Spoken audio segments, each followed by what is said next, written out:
माँ सरस्वती के चरणों में नमन करता हूँ। मैं भोलाराम सैनी आपके अपने यूट्यूब चैनल अपने स्कूल में आपका अभिनंदन एवं स्वागत करता हूँ। नमस्कार दोस्तों, कैसे हो? उम्मीद करता हूँ कि आप अच्छे होंगे। दोस्तों, अलंकारों को थोड़ा जल्दी ख़त्म करने के प्रयास में मैं आपको ये दूसरा वीडियो आज ही अपलोड करने की कोशिश की है और मैं आपको दो छोटे छोटे अलंकारों के बारे में यहाँ पर बताने वाला हूँ। एक तो मानवीकरण अलंकार के बारे में पढ़ेंगे और दूसरा पुनरुक्ति प्रकाश अलंकार के बारे में आज ही अध्ययन कर लेते हैं। दोनों ही बहुत इंपॉर्टेंट अलंकार हैं और दोनों ही अलंकार हमें स्वाभाविक रूप से पाठ्य पुस्तक में अध्ययन करने के उपरांत मिलते हैं। देखो, समझते हैं हम कि मानवीकरण अलंकार कहाँ होता है। देखो, बहुत सरल सी बात है। मानवीकरण अलंकार जहाँ पर प्राकृतिक वस्तुओं का आरोप मानव के क्रियाकलाप पर किया जाता है। प्राकृतिक वस्तुओं का आरोप जड़ पदार्थ जो होते हैं, अमूर्त पदार्थ जो होते हैं, उनका हमें मानव के जो क्रियाकलाप होते हैं उन पर यदि आरोपण कर देते हैं या उनके अनुसार क्रिया करते हुए दिखाई देते हैं तो वहाँ पर मानवीकरण अलंकार होता है। स्वाभाविक सी बात हो जाएगी। देखो, मानवीकरण अलंकार कहाँ हो गया? जब किसी पद में प्राकृतिक पदार्थों के, यानी जो जड़ पदार्थ हैं, जो अमूर्त पदार्थ हैं, उनको मानव के रूप में मान लिया जाता है। किसके रूप में मान लिया जाता है? मानव के रूप में मान लिया जाता है। या फिर अथवा प्राकृतिक पदार्थ को मानवीय क्रियाकलाप, जैसे मानव कोई काम कर रहा है, मानव कोई क्रिया कर रहा है, एक्टिविटी कर रहा है, और उसी प्रकार हमें प्रकृति के जो तत्व हैं, जैसे हवा है, पानी है, वायु है, जो भी प्रकृति के जो तत्व हैं, उनको यदि मानवीय क्रियाकलापों के अनुसार दिखाया जाता है, उनका आरोपण किया जाता है, तो वह मानवीकरण अलंकार होता है। आगे देखो, जहाँ प्राकृतिक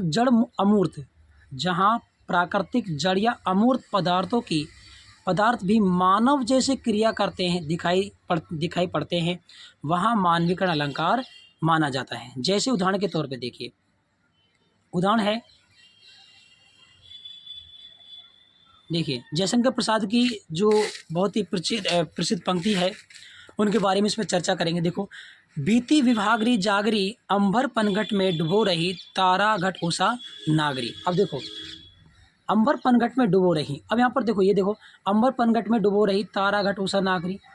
तो वैसे इसका स्वाभाविक अर्थ क्या है कि बीती विभागरी जागरी, यानी कि जो रात जब निकल जाती है, जो तारे होते हैं वो ऊँगते होते हैं और अपने ऊँगने की वजह से वो आकाश में छुपते हुए दिखाई देते हैं।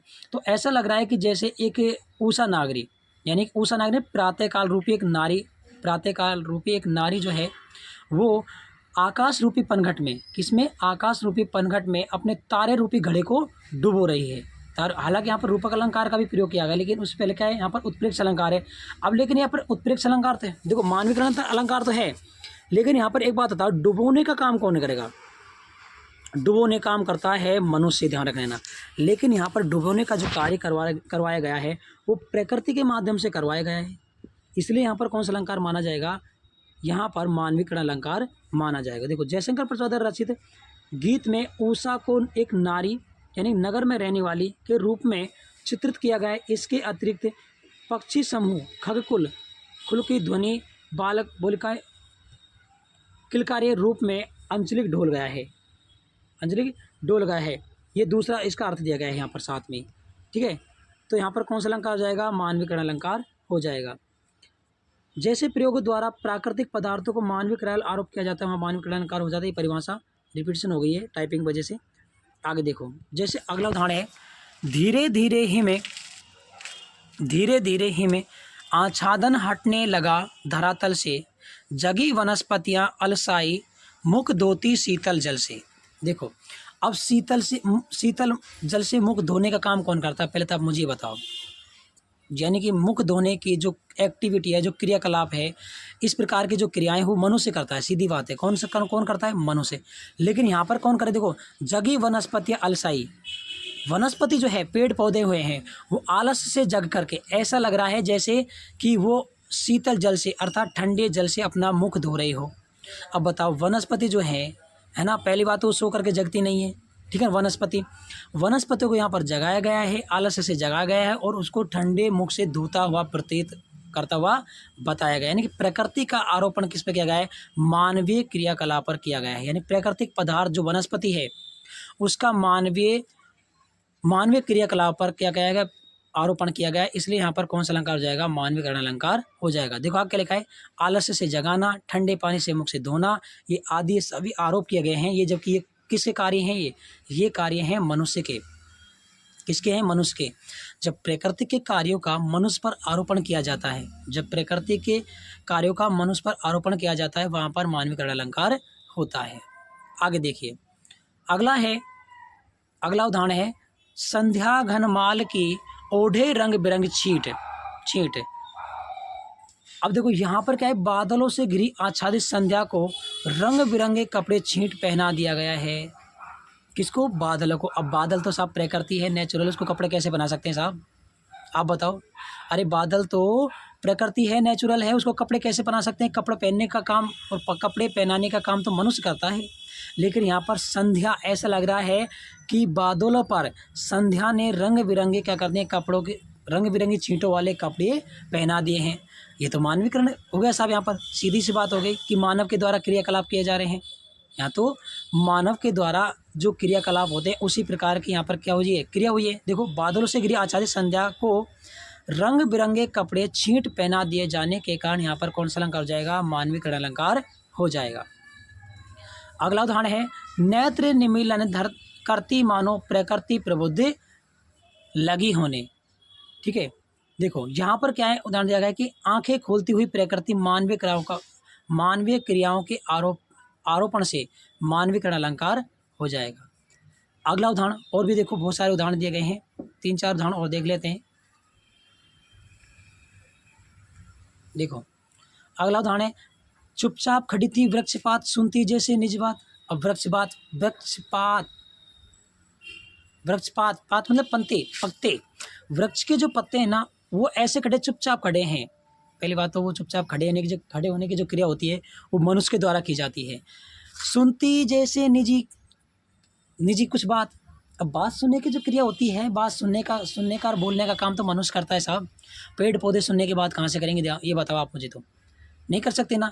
तो यहाँ पर सुनने की जो कार्य हो रहा है वो पेड़ पौधों के माध्यम से हो रहा है। खड़े होने का कार्य जो है पेड़ पौधों के माध्यम से हो रहा है। तो यहाँ पर कौन सी क्रिया हो रही है, अर्थात यहाँ पर मानवीय क्रिया हो रही है, मानव की क्रियाकलाप हो रहे हैं। तो कौन सा अलंकार हो जाएगा, यहाँ पर मानवीकरण अलंकार हो जाएगा। आगे है, उषा उदास आती है मुख पीला ले जाती है। अब देखो, उषा या उदास आती है, उदास का मतलब उषा मतलब प्रातःकाल, उदास मतलब बेचैन आती है। अब आने का काम तो कौन करता है, मनुष्य करता है साहब। आने काम कौन करता है, मनुष्य करता है। ये उषा कहाँ से आ जाएगी, प्रातःकाल कहाँ से आ जाएगा, ये तो प्रकृति है। अब प्रकृति का आरोप किया गया है मानवीकरण पर, मनुष्य पर।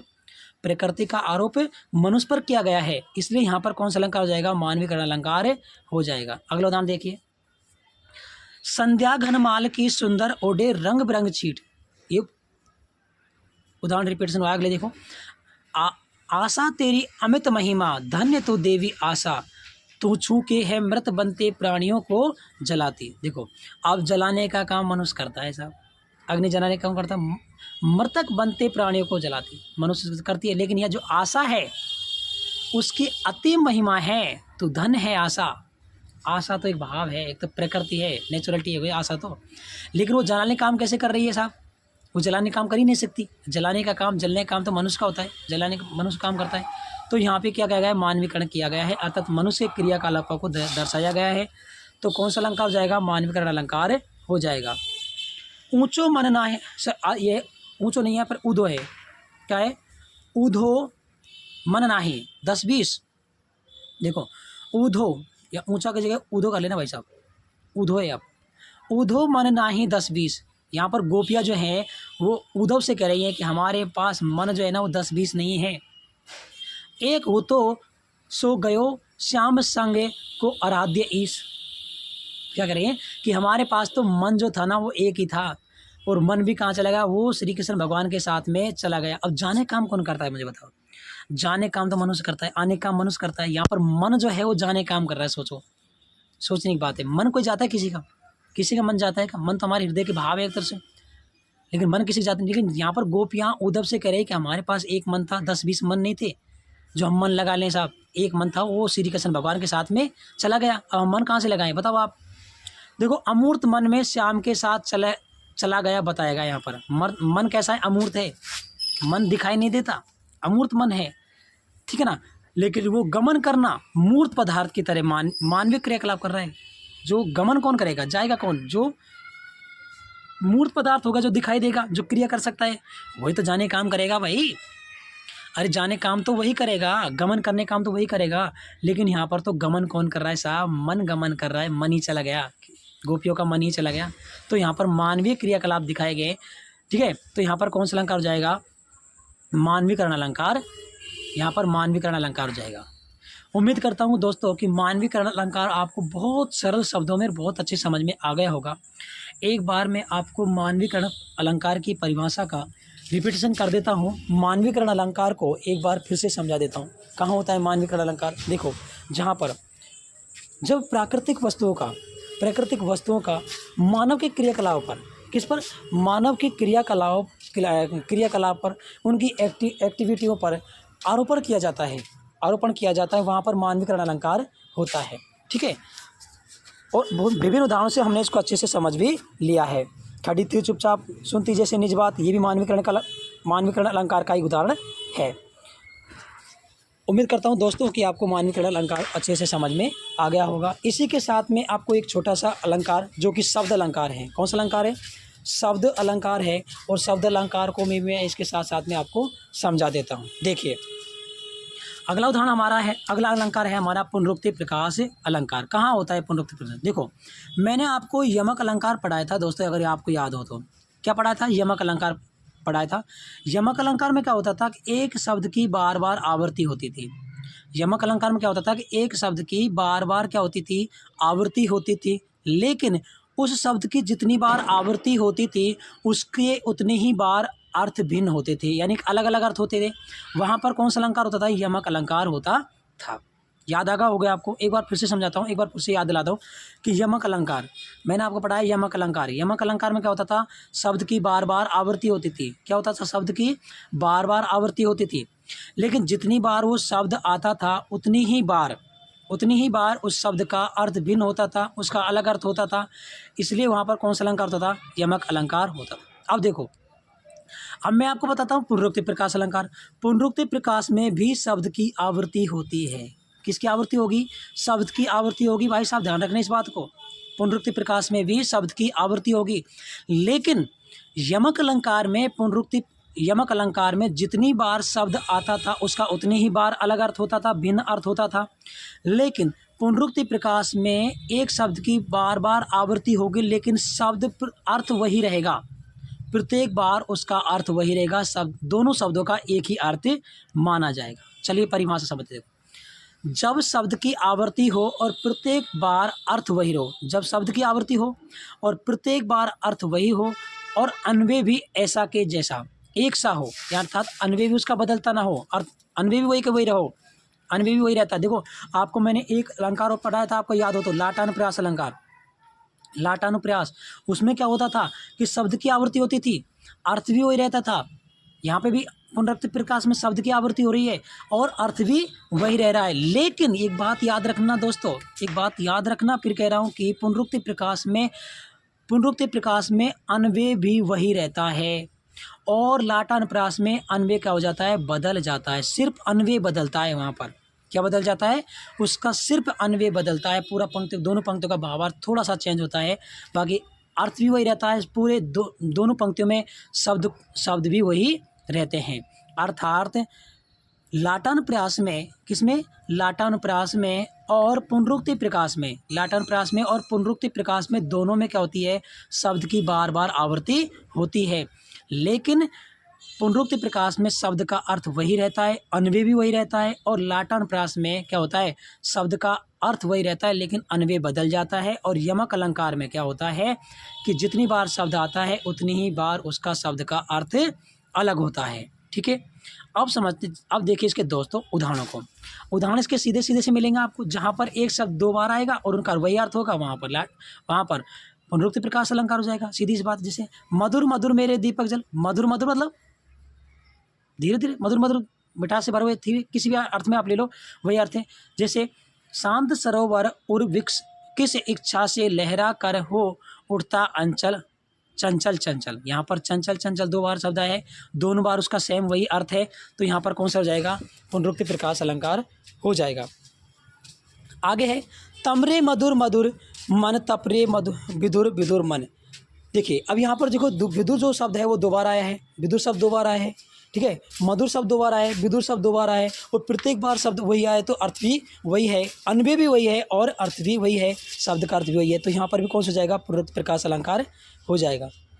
उम्मीद करता हूँ कि आपको समझ में आ गया होगा। अगला उदाहरण देखिए, वन वन उपमन छाया उन्मन उन्मन गुंजन। देखो यहाँ पर वन वन 2 बार शब्द आया है और उन्मन उन्मन भी 2 बार शब्द आया है, तो यहाँ पर भी कौन सा अलंकार हो जाएगा, पुनरुक्ति प्रकाश अलंकार हो जाएगा।